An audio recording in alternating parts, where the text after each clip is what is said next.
primo film. Ecco, avete adesso meritato il diritto di fare le vostre domande. Con chi cominciamo? En français ou en italien? Bonsoir monsieur, merci d'être venu nous rencontrer, merci à l'Institut français de passer les films toutes les semaines. Je ne connais pas toute votre œuvre, mais j'ai pas le sentiment que la musique ait eu une importance aussi grande dans les autres films. J'ai le sentiment que dans celui-ci, elle vient souligner la mise en scène. Est-ce que je me trompe ou est-ce que c'était un choix particulier? Traduco una domanda sull'uso della musica che chiediamo a Laurent Conté se è giusto pensare che in questo film la musica abbia un'importanza più grande che la colonna sonora segue l'azione in modo diverso che nei suoi altri film. Alors je dirais que de manière générale, ce film est assez différent dans la forme de mes films précédents. Et en fait, j'ai l'impression que chaque film impose sa façon d'être raconté. È vero che generalmente questo film è diverso dagli altri e penso che ogni film impone il suo modo di essere raccontato. Là, j'avais vraiment l'impression qu'il fallait essayer d'épouser la vitesse des réseaux sociaux, leur fulgurance. Et c'est vrai que la musique participe aussi de cette recherche-là.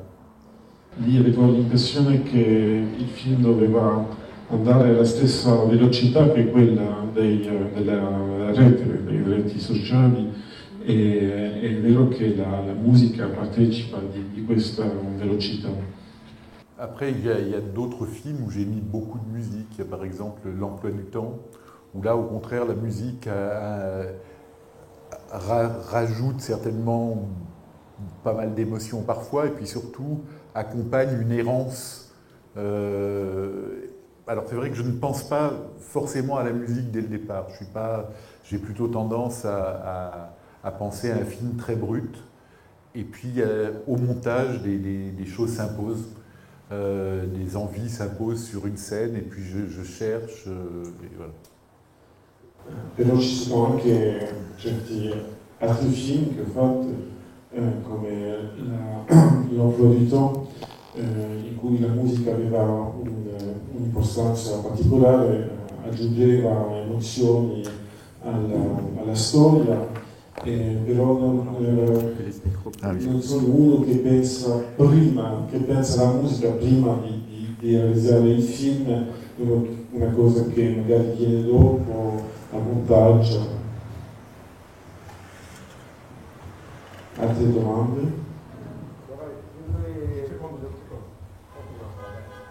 Italien, je voudrais te demander comment tu as travaillé avec l'histoire, ouais, le personnage.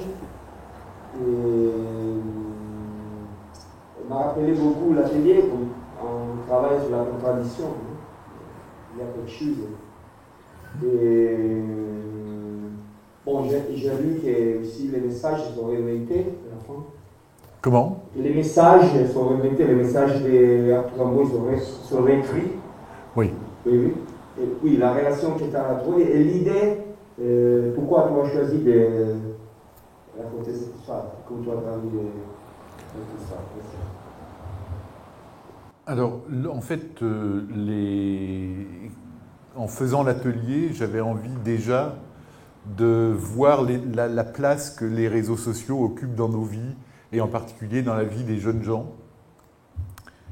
Et bon, je cherchais une histoire et est survenu donc un fait divers en France qui a été le déclic pour moi, qui est l'histoire de Mehdi Meklat, un jeune homme qui était à la fois écrivain, qui était journaliste aussi, puisqu'il écrivait dans un blog sur la banlieue, et que je connaissais à travers ses articles, à travers ses livres, à travers des émissions de radio aussi qu'il faisait. Et il avait 17 ans. Je le trouvais étonnant parce qu'il était capable à la fois de parler de politique, mais aussi du film qu'il avait vu. Oh, pardon. Allora sì, volevo, era un po' di tempo che pensavo di raccontare qualcosa sull'influenza che hanno le reti sociali sui giovani cercavo una storia da raccontare, poi è successo in Francia questa storia attorno al personaggio di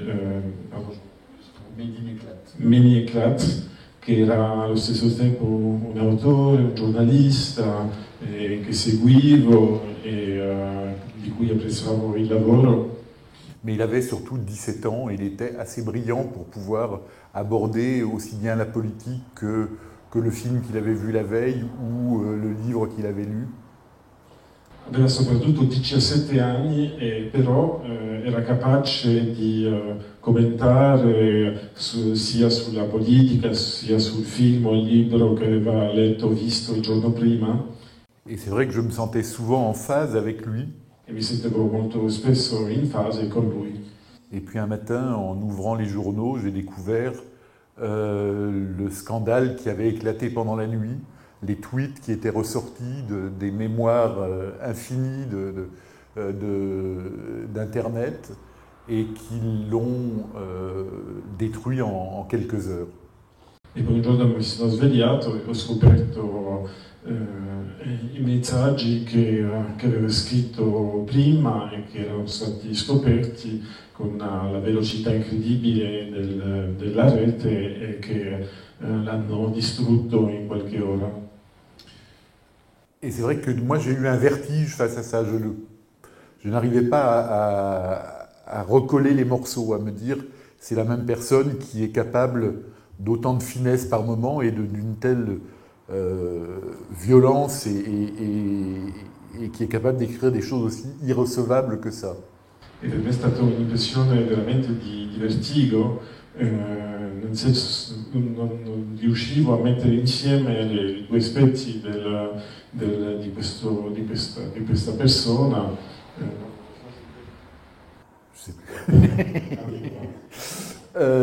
Et c'est vrai que toutes les questions que ce personnage m'a posées sur le moment, comme ça, m'a donné envie d'en faire le sujet du film, justement, que le film soit une succession de questions pour essayer de cerner un peu ce qui se passe dans cette tête-là, quoi. E quindi queste domande che mi sono fatte mi ha dato la voglia di raccontare questa storia, questo personaggio con tutte le domande che questa molteplicità di aspetti della sua personalità riceve. Alors c'est pas un biopic de Mélie Éclat, loin de là. Il a été le déclic qui m'a donné envie d'écrire, et tout le reste après est totalement fictif, et en particulier justement les tweets qui apparaissent à l'écran. Però non è il biopic di Mélie Éclat, di questo personaggio reale, è la storia che mi ha dato l'idea e la voglia di raccontare una storia però inventata attorno a questo episodio e anche i tweet, i messaggi che sono nel film sono infatti inventati. Et donc à partir de là, j'ai cherché ce que je pouvais en faire, et je pense que j'ai compris que j'allais faire ce film le jour où j'ai pensé que je pouvais le contracter sur 2 jours seulement. L'apogée de sa gloire et sa chute. E poi ho provato a raccontare la storia e penso che ho capito come potevo farlo il giorno in cui ho deciso di concentrare la storia su 2 giorni, inizialmente al picco, al cimo della sua gloria e poi la sua caduta. Parce que ça me permettait justement d'éviter le biopic et puis de regarder vraiment les mécanismes mis en jeu. Perché appunto mi permetteva di non fare un biopic e di concentrarmi, di guardare i meccanismi che riveleva questa storia. Bon, mais j'ai arrêté parce que je peux parler tout seul toute la soirée. Donc... Adesso mi fermo così non posso parlare da solo tutta la sera. Buonasera, ho apprezzato molto come è stato trattato questo tema così attuale. La domanda che vorrei farle è sul finale. Il meccanismo delle reti sociali è davvero così infernale da non lasciare una speranza. Noi sentiamo tante storie drammatiche che riguardano soprattutto i giovani e in questo caso il finale lascia poca speranza. Alors, je ne suis pas tout à fait d'accord. Pour moi, la fin est finalement assez optimiste. Non sono totalmente d'accordo, per me invece la fine è piuttosto ottimista. Parce que, bon, le film, je l'ai conçu comme une espèce de lente prise en compte, enfin, compréhension de son histoire. Progressivement, il prend conscience de ce qui s'est passé. Il film l'ho concepito come una lente progressiva presa di coscienza della sua propria storia dal protagonista, progressivamente capisce quel che gli succede. Et quand il s'en va à la fin, qu'il dit à sa copine sur son texto « Je ne peux plus penser, je dois partir », pour moi c'est une espèce d'ouverture justement vers un... Voilà, il y a trop de vacarme autour de lui ici. Cette histoire a créé trop de désordre et il a besoin de s'extraire de ce désordre pour penser justement. E quindi quando alla fine scrive alla sua amica non riesco più a pensare, devo partire, devo andare, appunto è qualcosa di positivo, nel senso che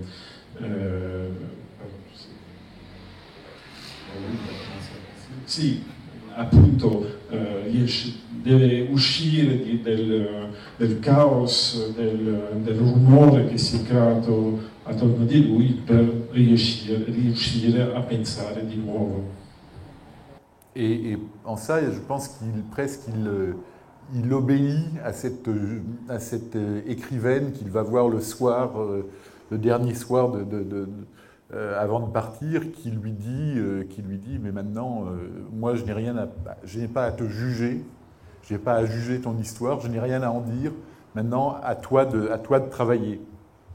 E quindi in un certo modo segue il consiglio che gli dà questa scrittrice che va a vedere tardi la sera e che gli dice beh io non ti devo giudicare, devi pensare tu stesso, al modo tuo.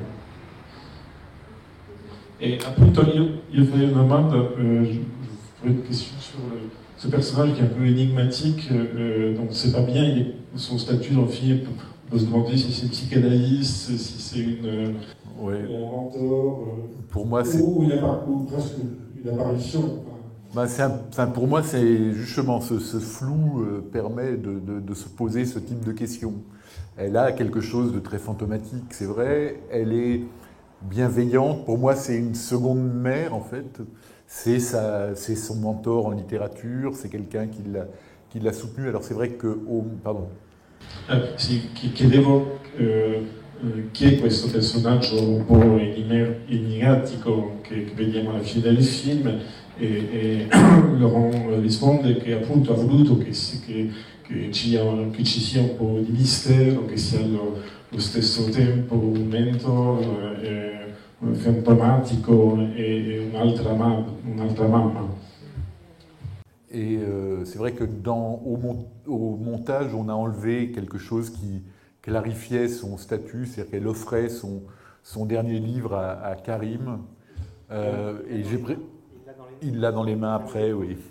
Al montaggio abbiamo cancellato un pezzo che appunto dava chiarezza al suo status, che la faceva apparire appunto come una scrittrice, perché lei gli dava il suo ultimo libro. Mais bon, en même temps, ça détruisait justement l'émotion de cette scène, ça détruisait le trouble du personnage, et j'ai préféré lui laisser ce statut étrange qu'elle peut avoir. Ma in realtà questo chiarimento distruggeva un po' l'atmosfera e l'emozione di questa scena, e per questo ha preferito che abbia questo aspetto fantomatico.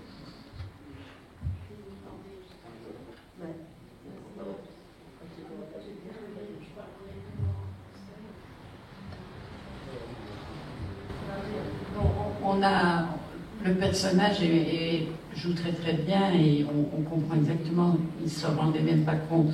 Mais ce qui est quand même curieux, c'est qu'il avait quand même un tas de followers, comme on dit, il avait un tas de personnes, mais personne ne lui a expliqué, aucune personne ne lui a dit. Donc on a l'impression que les tweets ne sont vus que par des jeunes qui ne comprennent pas.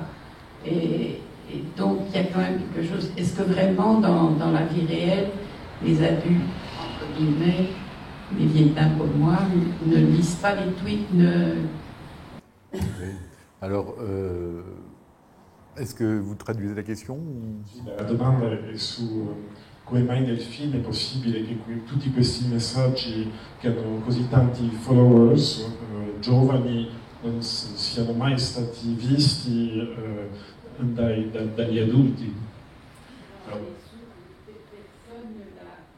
Personne n'a arrêté, nessuno l'ha fermato.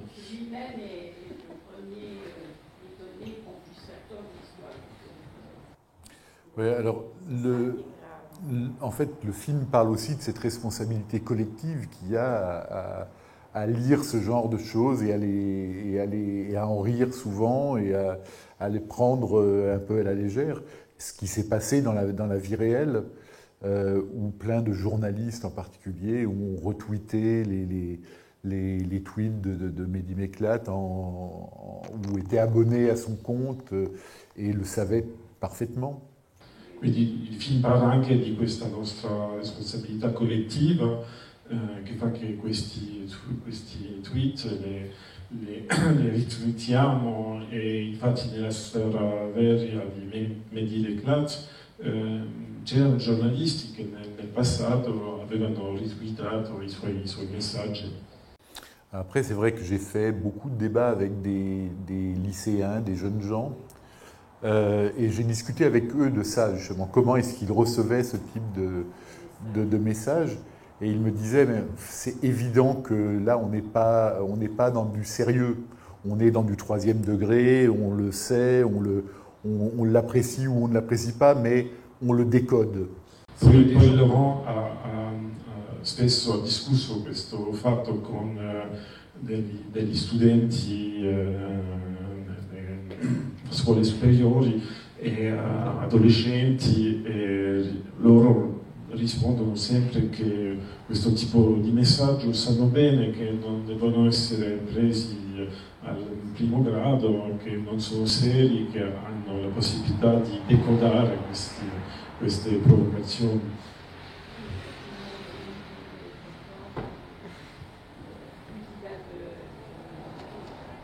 Alors, moi, ce qui me semble important, c'est que ces messages sont, selon lui, de la provocation. Une provocation pour voir jusqu'où on peut pousser les choses. Secondo lui questi messaggi sono pura provocazione, sono fatti in modo di vedere fino a quanto punto può andare per far reagire. Mais ce qui est paradoxal aujourd'hui avec les réseaux sociaux en particulier, c'est que cette provocation est faite afin de séduire les gens plus que de les choquer.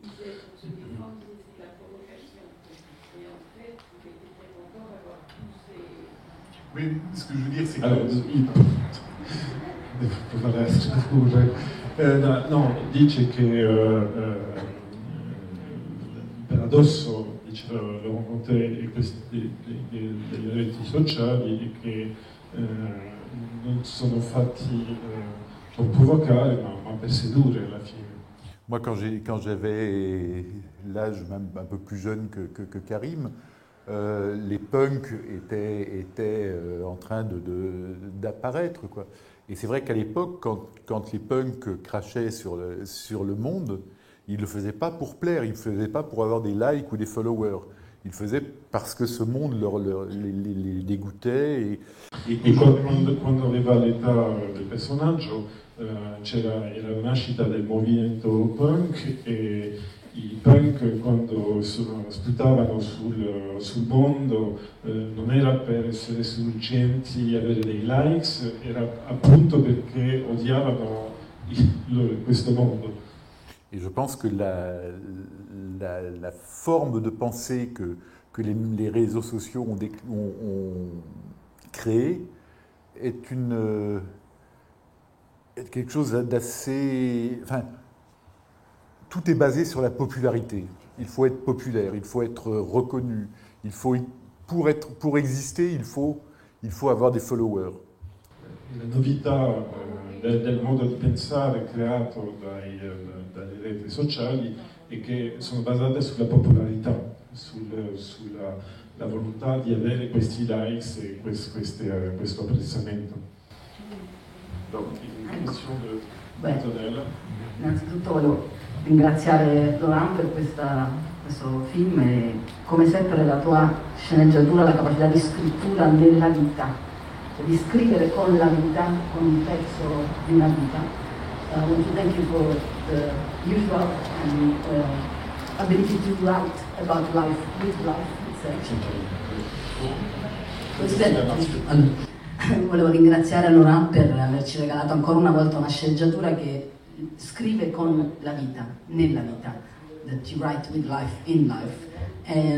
E volevo chiedere questo straordinario attore che hai ritrovato, in realtà è un magnifico talento, is a wonderful talent that you found after la classe. Ma volevo chiederti, ho avuto la sensazione che nel procedere della scrittura lui proprio va indietro nel suo tempo di vita e anche nella sua consapevolezza. Maybe it's better to be translated in French.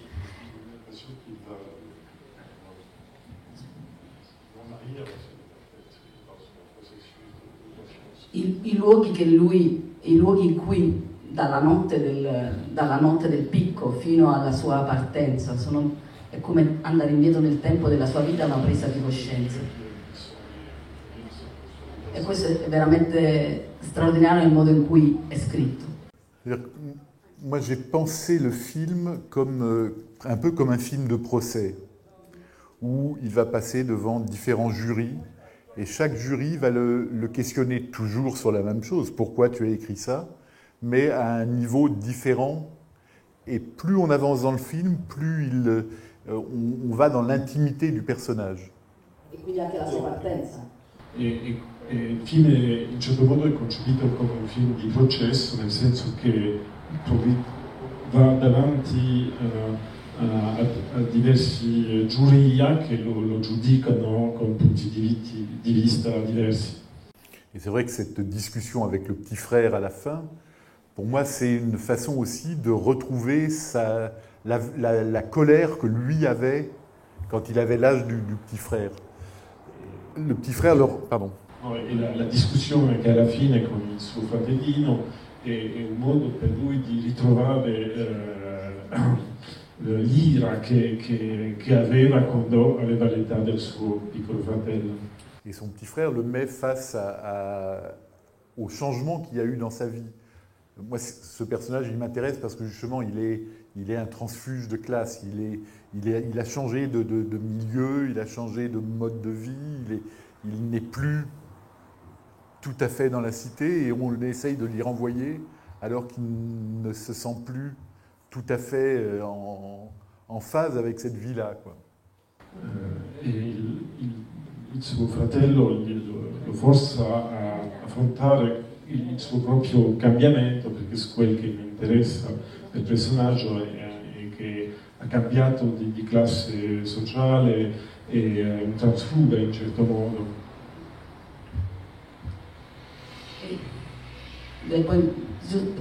Però questo mi fa pensare a una cosa molto forte del film e anche di molti film francesi che si vedono negli ultimi anni, che diciamo, rimane evidente la frattura sociale, anche quando c'è il passaggio di un come è successo a Karim, di entrare nel mondo, poi c'è questo tornare indietro e spesso c'è un ritorno anche ai paesi di origine. Questa è una cosa che si sta vedendo molto nel cinema francese. C'est des personnages déjà qui sont très courants dans mes propres films, depuis Ressources humaines, où on était vraiment sur ce type de personnage, jusqu'à l'atelier où ce jeune homme aussi cherche cette place entre l'atelier, enfin l'écriture et les idées d'extrême droite, par exemple. Enfin, il est partagé dans ce truc-là. Et c'est vrai que c'est des personnages qui sont d'abord très courants. On les voit, on les rencontre souvent, ces gens. È vero che questo tipo di personaggio le uso frequentemente nei miei film. Era già il tema di Ressources humaines, cui si vedeva un giovane di un ambiente operaio che diventa accede alla classe media. Poi nell'atelier che abbiamo visto prima c'è questo giovane che un po' tra la volontà di scrivere e le idee della destra radicale. Et alors oui, c'est des personnages qui sont très riches aussi parce que justement ils n'ont de place nulle part. Ils sont entre deux chaises et ils ont de ce fait une très très grande fragilité. E sono dei personaggi che mi interessano perché non hanno nessun posto dove sono a loro agio e questo gli dà una grande fragilità. Mais c'est vrai que la société française génère beaucoup de situations comme ça. Parce que la société française, peut-être italienne aussi, est très fracturée en groupes très, très établis. Ma è vero che la società francese genera questo tipo di personaggi o di storie perché anche come forse la società italiana è fratturata tra gruppi o centri che sono chiusi. Et c'est vrai que ces jeunes gens issus de l'immigration, vivant dans les banlieues, ont souvent le sentiment d'être assignés à résidence, de n'avoir pas le choix de leur vie. À 13 ans, pardon. E questi giovani che vengono dall'immigrazione, che vivono nelle banlieue delle grandi metropoli francesi, hanno spesso l'idea che sono assegnati a residenza, che non hanno la scelta del loro proprio destino, della loro vita. Et je dois reconnaître aussi combien on aime que ce genre de trajet, de parcours puisse exister, que quelqu'un puisse justement nous prouver que le monde n'est pas aussi compartimenté que ça. E ci piace alla fine che questo tipo di percorso esiste perché è un modo di dimostrarci che il mondo non è così chiuso. Sauf que dès que la personne en question déraille un peu, prouve qu'il n'a pas acquis tout à fait les règles du jeu de ce nouveau monde auquel il essaye d'accéder, on le renvoie très très vite de là où il vient. Et donc quando la persona non va dritto nel cammino che dovrebbe seguire, spesso deve ritornare da dove proviene. Et c'est vrai que c'est ce qui s'est passé par exemple pour Mehdi Meklat, qui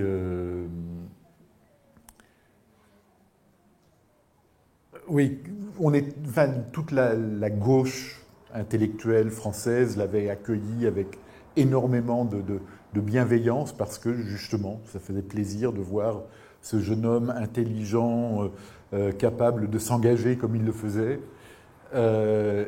Malheureusement, dès que le scandale a éclaté, tout le monde l'a abandonné et personne ne l'a défendu. Enfin, très très peu de gens ont cherché à comprendre ce qui se passait dans son histoire.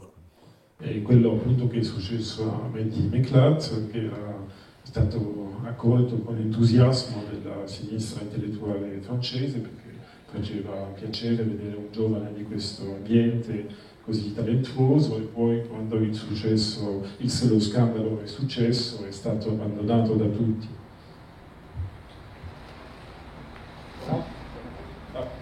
C'è una domanda qui? Sì, buonasera, sono qui. A un certo punto nel film si apre una porta e c'è un manifesto con Debord, e ho pensato che questa fosse la chiave del film mentre lo guardavo, per questo, perché in fondo la nostra società attuale può essere una società dello spettacolo dove i social network funzionano come le case editrici, quindi bisogna fare tanti like sui tweet, così come bisogna vendere tanti libri. La mia domanda dunque è questa: noi conosciamo i contenuti dei tweet nella finzione, ma non conosciamo il contenuto del libro. Io suppongo, facendo il gioco della finzione, che i contenuti dei tweet siano tanto orrendi quanto il contenuto del libro, e vorrei saperne cosa ne pensa lei di questa mia intuizione.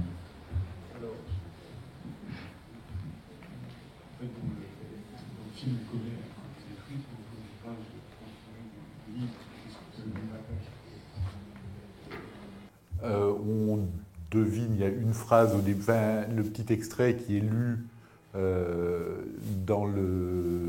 par la journaliste, par l'animatrice de l'émission littéraire dans laquelle il était invité, qui lit un paragraphe, et on sent aussi qu'il s'agit d'un livre sur l'histoire de sa mère, puisqu'après il lui dit à table. Dunque, c'è comunque questo passaggio all'inizio, quando la giornalista legge un breve estratto del libro e si capisce che è un libro sulla storia di sua madre, più lo dice di nuovo quando parla con lei. Mais c'est vrai que malheureusement les tweets ont une plus grande portée que les livres qu'on écrit. Ma è vero, è giusto che i tweet purtroppo hanno un impatto più grande che i libri che qualcuno scrive. Et enfin, moi, si j'ai peur des réseaux sociaux, c'est pas tellement pour les débordements qu'ils génèrent, mais plus pour la simplification de la pensée qu'ils imposent. Io se mi fanno paura le reti sociali, e meno per i comportamenti che inducano che per la riduzione del pensiero, della soffisticazione del pensiero che provocano. C'est vrai que je pense que quand Karim écrit le livre sur sa mère, il passe un an à sous-peser chaque mot, à assumer ce qu'il est en train d'écrire. Quand il écrit un tweet en 10 secondes, c'est pas du tout le cas. Quando Karim scrive un libro su sua madre, ci vuole un anno di riflessioni dove pensa a ogni parola che scrive, mentre quando scrive un tweet non è per niente il caso. C'est vrai que moi je suis pas sur les réseaux sociaux habituellement, mais pour préparer le film, j'ai beaucoup parcouru les différents réseaux sociaux existants. Et ce que j'ai constaté quand même, c'est que d'abord, en 140 caractères, on écrit surtout des punchlines et on ne pense pas. Et puis surtout que très très rapidement, les insultes viennent remplacer les arguments. Io prima non usavo tanto le reti sociali, poi per preparare il film l'ho fatto e ho potuto osservare che con 140 caratteri già scrivi delle cose molto sofisticate e poi molto rapidamente arrivano gli insulti. Alors oui, on est dans la société du spectacle à ce niveau-là, parce que ce qu'il faut, c'est du buzz. Ce qu'il faut, c'est marquer les esprits en très peu de temps. Il faut imprimer sa marque et surtout ne pas penser. Quindi ha ragione, siamo nella società dello spettacolo perché bisogna sempre creare più buzz e soprattutto non pensare. Abbiamo tempo per un'ultima domanda? La mia. Allora, salve. In realtà la domanda un po' si aggancia a quest'ultima riflessione perché innanzitutto credo che sia un film sull'identità, sull'identificazione anche, quindi su quanto gioca l'apparenza sull'identità personale. E credo che il protagonista in qualche modo attraversi un percorso di conoscenza, no? Anche la figura della donna, il mentore, che dice tu stai crescendo, in realtà sta arrivando alla profondità della sua essenza, della sua identità, perché probabilmente anche attraverso i social l'identità comincia a perdersi, attraverso le mille interpretazioni che ci vengono date e ci vengono offerte anche, e come noi giochiamo con questa identità, l'identità virtuale in qualche modo. Volevo capire un po', insomma, il discorso che viene fatto proprio intorno all'identità e all'identificazione che ci viene fatta dall'esterno. Può riassumere la sua domanda perché è un complicato. Qual è la domanda? La risposta è no, ma qual è la domanda?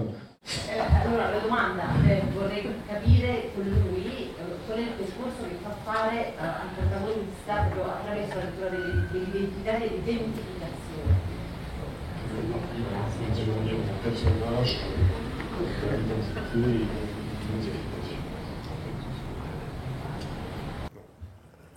Non, le début. Non, enfin, ce qui m'intéresse, c'est qu'il passe de l'inconscience totale du poids des mots à une prise de conscience de la responsabilité qu'il y a à écrire quelque chose et à s'exprimer et à penser. Quel che interessava con te è dimostrare come il protagonista vada ogni coscienza assoluta dell'importanza di quel che scrive a una progressiva presa di coscienza appunto del peso che hanno le sue parole. Et c'est d'ailleurs ce que le petit frère lui renvoie à la figure. C'est tu as écrit ça, ça veut dire quelque chose, et maintenant tu me dis que ça ne veut rien dire. E appunto quel che il suo fratello gli dice, tu hai scritto queste cose, volevano dire qualcosa, adesso dici che non hanno più significato, che non significano niente. Penso che possiamo ringraziare di nuovo la sua distributrice Massimo Sanguelli e il nostro direttrice per questa bella serata. Grazie a tutti, a presto e buona. Merci beaucoup.